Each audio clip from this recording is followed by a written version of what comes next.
I'll never forget the day my life changed forever. I went in to the doctor's office for what I thought was a routine CT scan to check a hernia that I had. Instead, it revealed a cystic mass around my appendix and fluid, ascites, surrounding my liver and stomach. The first call came from my primary care doctor. He carefully explained the results, the mass, the fluid, and said he was referring me to oncology as a precaution. Soon after, I got a second call, this time from the surgeon I had originally seen to repair my hernia. But instead of talking about surgery, she said something I'll never forget. "I know what this is. It's appendiceal cancer. I've seen it before."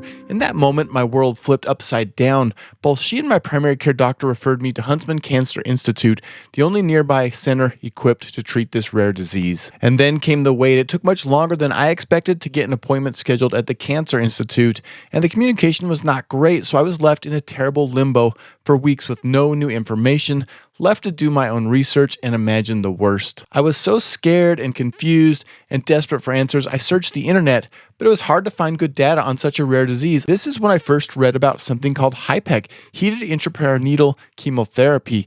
Honestly, it sounded like the worst treatment imaginable. Heated chemotherapy pumped directly inside my abdomen during surgery. I was terrified and really hoped this was not in my future. Finally, about 2.5 weeks after my CT scan, I sat down with a specialist at the Huntsman Cancer Institute. She was calm, confident, and reassuring. She said the first step was to do a laparoscopic surgery to look inside my abdomen and take fluid and tissue biopsies, which would give a much clearer picture of the disease. I had that quick surgery. About a week later, the results came promising. It was mostly just mucin, the jelly-like substance with very few cells, and the ones that were there appeared to be mostly low-grade appendiceal mucinous neoplasm, or lamin. But then she said what I have feared most: I needed HIPEC surgery. I was so scared, but at the same time, I felt a sense of relief that finally I had a plan to treat this. She also provided me with some great resources with accurate information, and I'll link to those in the video description.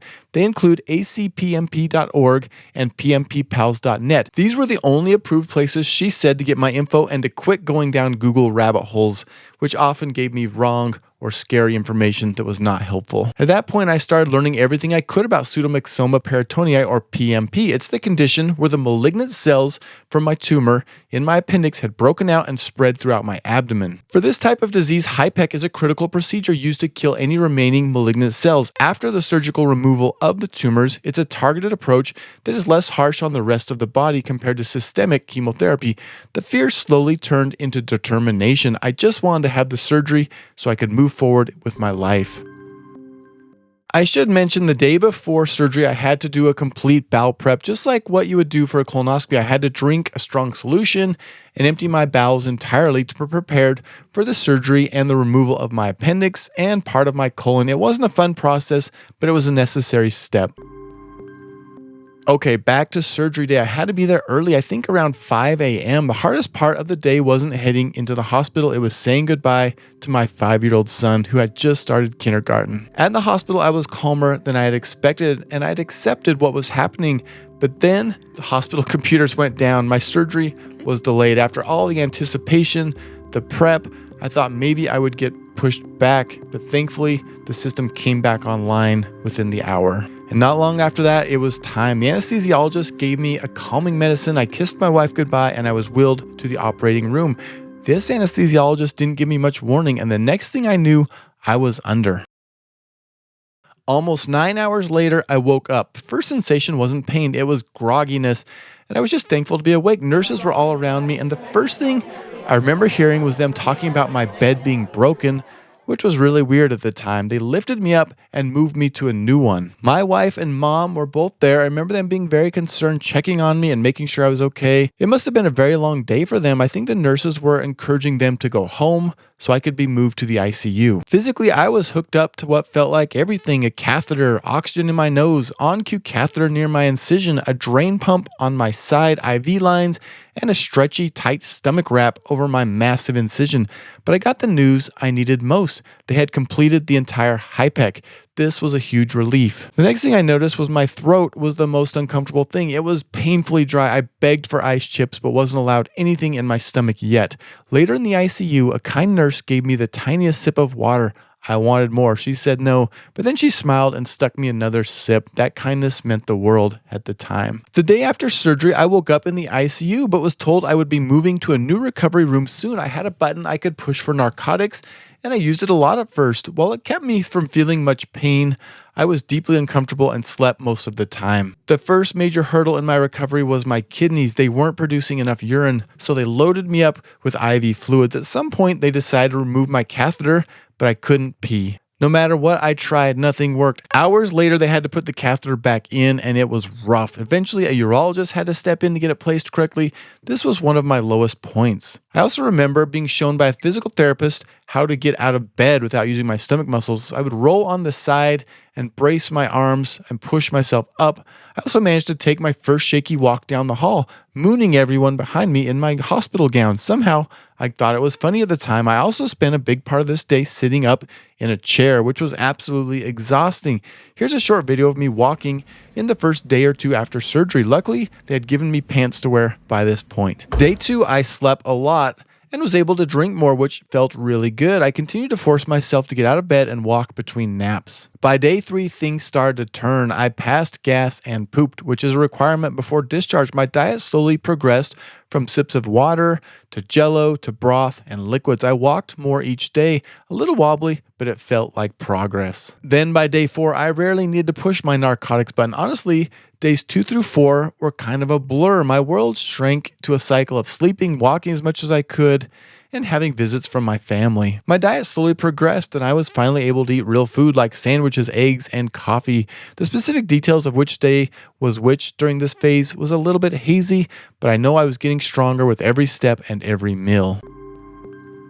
On September 17th, 5 days after surgery, the catheter came out again. I was so anxious to get home, but I couldn't pee. I tried multiple times, chugging water and walking laps around the hospital halls, but nothing worked. Then the attending doctor came by, and I asked her for her advice. What she told me was so simple. It changed everything. Don't force it. Relax your muscles and let it flow. It was in that moment I realized I had been doing the exact opposite. I had been trying so hard, flexing muscles and straining, completely unaware that I should have been relaxing them instead. I took a deep breath and it worked. I peed, and just like that, I was cleared to go home. At home, the recliner became my best friend. Sleeping in a bed, even with a wedge pillow, was miserable for me for the first couple days. Another thing I had to do at home was give myself daily shots in my abdomen to prevent blood clots for 30 days. No fun, but nothing compared to the surgery itself. Here's me sitting in the recliner I practically lived in for the first month after getting home from surgery. Looking back, I consider my recovery at home a very happy time. My days were simple, a rhythm of walking, eating, and resting. I felt such immense relief to be done with that massive surgery and so happy to be with my family. And at this point, I could finally start looking forward to the future again, something I hadn't been able to do in a very long time. Something extremely painful happened during this phase that I want to point out. For anybody who has experienced HIPEC, they will understand. But I had to sneeze a few times. And if you've had to sneeze right after HIPEC surgery, you will know it is not comfortable. For me, I would push in on my stomach with my hands and just try and hold on tight as I sneeze.